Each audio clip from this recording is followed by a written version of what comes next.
الحمد لله رب العالمين والصلاة والسلام على أشرف الأنبياء والمرسلين وعلى آله وصحبه ومن تبعهم بإحسان إلى يوم الدين أما بعد. محترم حضرات و خواتین، دلوں کے اعمال کی اس گفتگو میں ہم سن رہے ہیں کہ الورع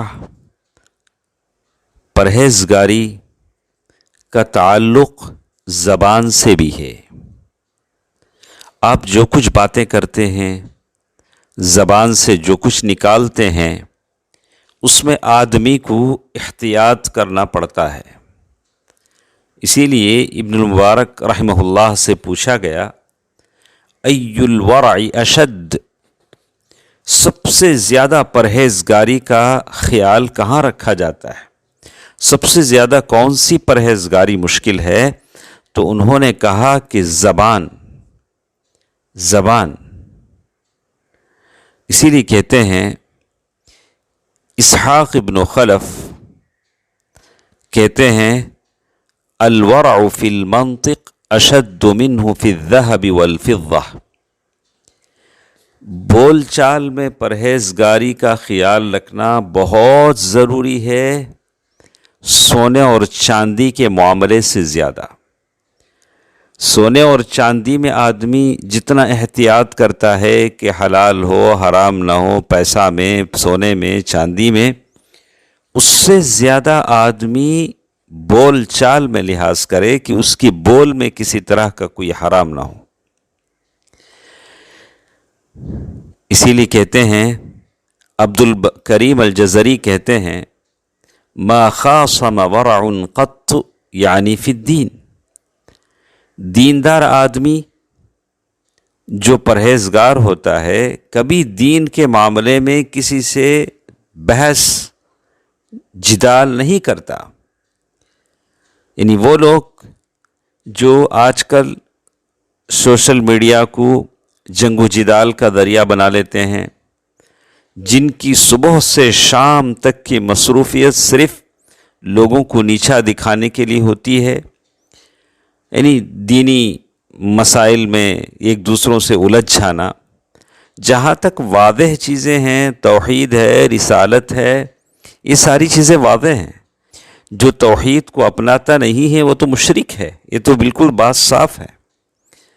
لیکن صبح سے شام تک آدمی بس اسی میں لگا رہے کہ لوگوں کو نیچا دکھانے کے لیے، اپنے علم کا رعب جمانے کے لیے لوگوں سے بحث و مباحثہ کرتا رہے، تو مطلب یہ ہوگا کہ اس کے اندر واقعی الورع پرہیزگاری کا وہ مقام نہیں ہے، اس لیے کہ پرہیزگار لوگوں سے الجھتا نہیں ہے۔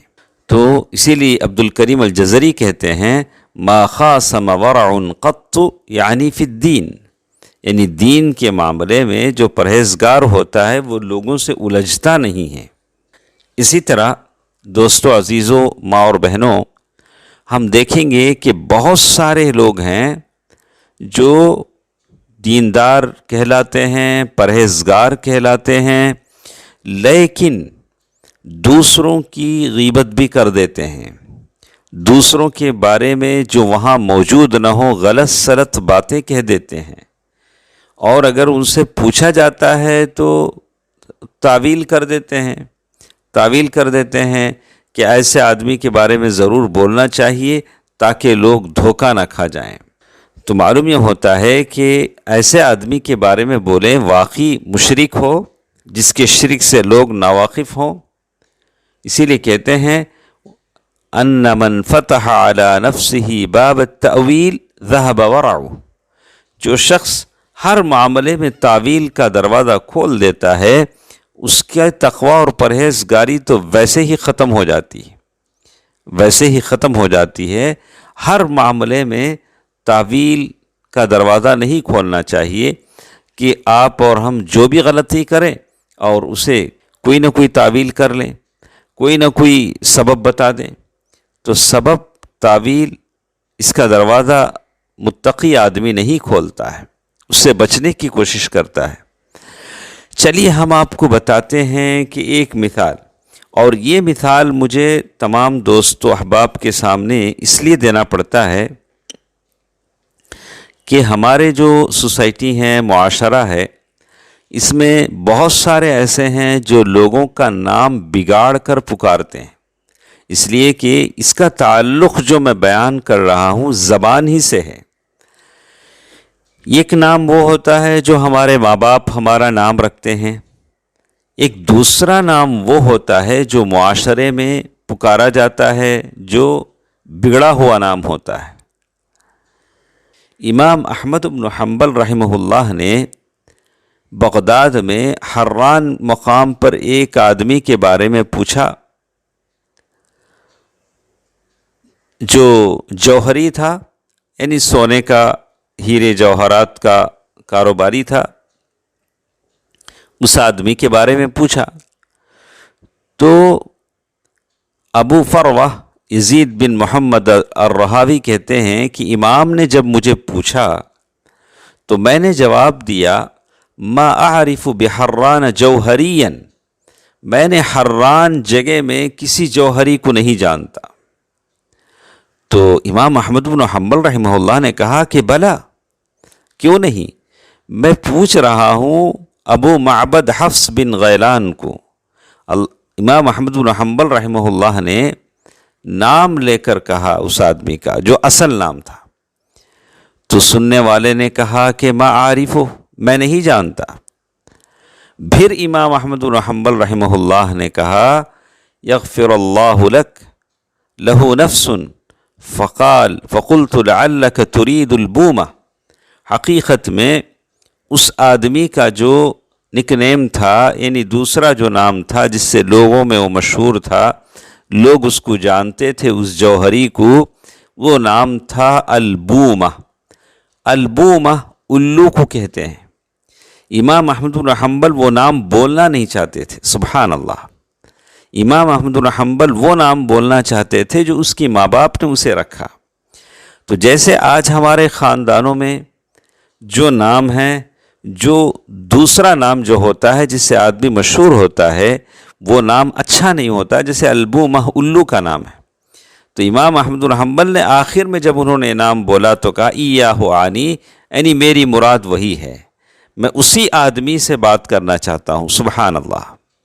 تو اسی لیے آخر میں کتاب میں لکھتے ہیں فَهَذَا الرَّجُلُ كَانَ يُلَقِّبُ بِالْبُومَةِ، یہ جو آدمی تھا اس کا جو لقب تھا بوما تھا، الو، اور لوگ اسی نام سے اسے جانتے تھے۔